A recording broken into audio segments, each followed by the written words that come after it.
Okay, y'all. My middle one that lives here in Chattanooga has always had a lot of suitors coming around and wanting to date her. And she had this one, and he was I wouldn't say an Eddie Haskell, but he was a schmoozer. Like he knew he was a player, okay? Their daddy's not a player, okay? My husband, he doesn't chat. Like he vacuumed out my car when he was dating me, and he bought my cigarettes, so that's how we started. But anyway,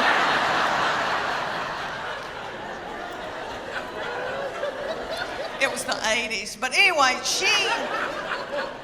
the young people call it player, some fast-talking boy. She had this fast-talking boy coming around, and he would say to me things like, "Miss Morgan, you look beautiful today." And I was like,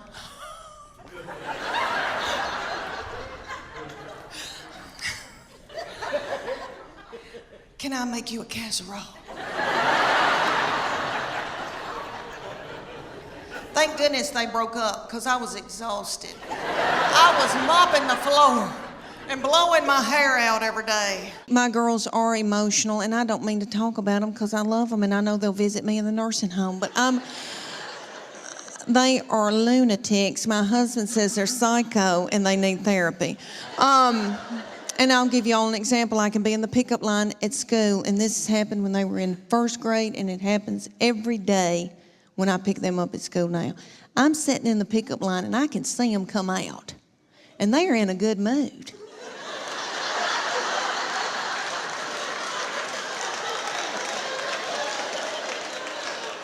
And they're goosing each other and giggling and doing and talking and having a good time. They're waving to the teachers and the principal. See you tomorrow. Okay. Then they come over to my vehicle. Get in. Shut the door. My 11-year-old take her backpack and sling it and hit me in the back of the head with it. Every day she says something like this: "I'm starving to death. You don't have a piece of cheese in this car?"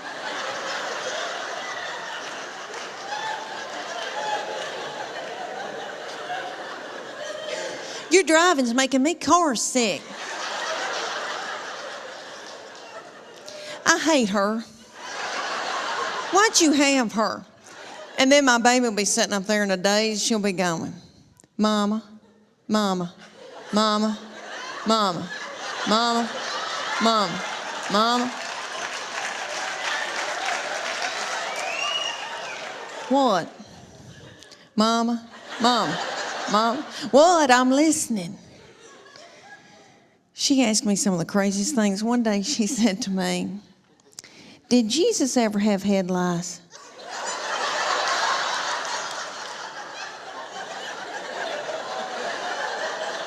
How do you answer something like that? I said, "Well, baby, if he did, I know he healed it." And then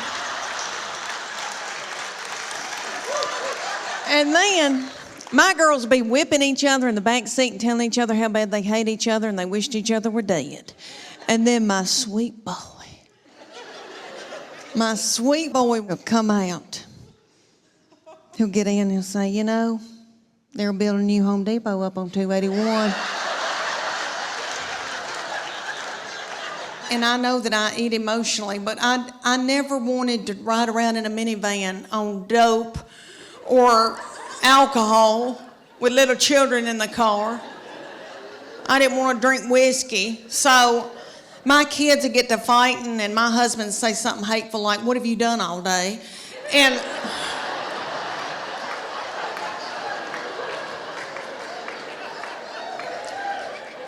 And that would make me so mad, and I'd eat a hot dog, and I didn't even know what happened. But Weight Watchers has a point system. So say you get like 23 points out of the day, and you got to go within those points, and they'll say, "Fruits and vegetables are free."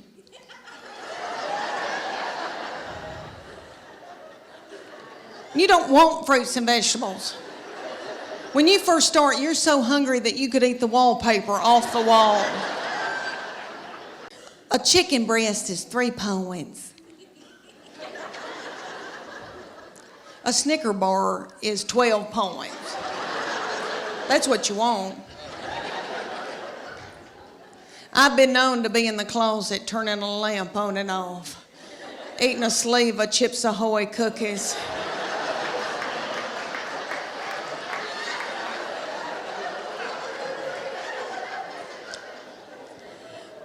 So I try to stay within my points. All right, my sister will go on it every time I will, and she lives in Clarksville, Tennessee, and she'll call me and she'll say, it's noon, and I've eaten all my points. Taylor Swift is running the United States of America. But don't y'all know that Taylor Swift looks at that big old Kelsey boy's mama and thinks, look at her, she's got on a sensible shoe.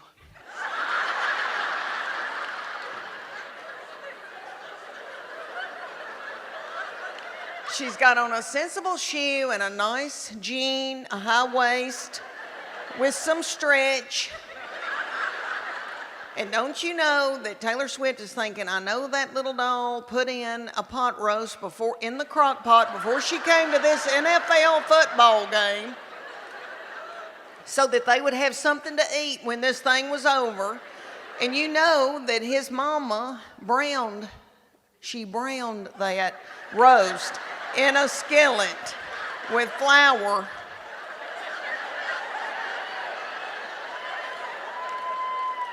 I know. Of course she wants to have a baby with him and his people. Anyway, thanks for letting me go off on that rant. It's just been on my mind. I'm worried sick.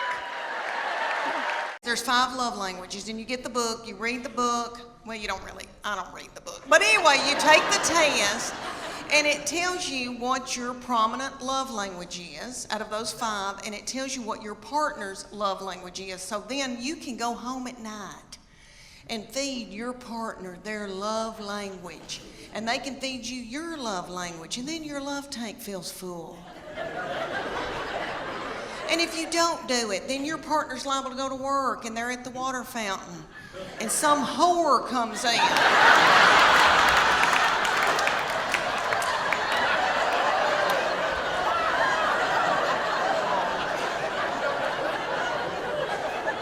And feeds their love language. And then they feel a tingle. And then Satan swoops in. Y'all know where I'm going with that?